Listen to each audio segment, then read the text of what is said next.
Salut, alors aujourd'hui nous allons répondre à une question. Est-ce que la racine carrée d'un nombre négatif existe? Ce qu'il faut déjà connaître, c'est que ça dépend du niveau. Ceux du collège, exemple, ceux du collège, tout ici, diront non.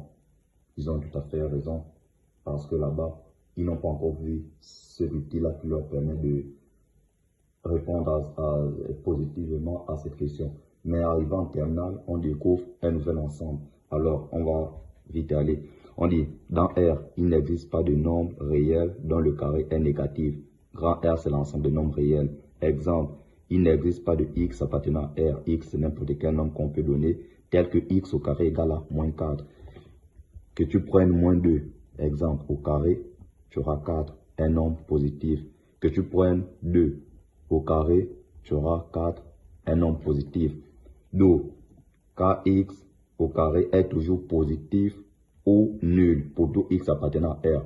Dans R, peu importe le nombre que tu prends et tu élèves au carré, ce nombre sera toujours positif ou nul. Cependant, lorsqu'on arrive en classe de terminale, l'un des premiers cours, l'on découvre un nouvel ensemble, grand C, qui veut dire l'ensemble des nombres complexes. Et dans grand C, on définit un nombre spécial I égale à la racine carrée de moins 1. Si I égale à la racine carrée de moins 1, ça veut dire que I au carré sera égal à moins 1. Et ceux de terminale savent ça. On leur définit ça que I au carré égale à moins 1. Eux, ils peuvent répondre que la racine carrée d'un nombre négatif existe parce qu'ils ont vu cet ensemble. Grand, c'est l'ensemble des nombres complexes qui leur permet de dire qu'un nombre élevé au carré est égal à un nombre négatif. I au carré égale à moins 1. Si on veut, exemple, calculer en terminale, la racine carrée de moins 4, ça va être égal à la racine carrée de 4. Là, avant de faire l'étape, on peut aussi dire qu'il est d'abord égal à la racine carrée de 4 multiplié par moins 1. Voilà, on peut d'abord mettre l'étape là avant ça, qui est égal à racine carrée de 4 fois racine carrée de moins 1. Or, on a dit que I est égal à racine carrée de moins 1. Et on sait que racine carrée de 4, c'est 2.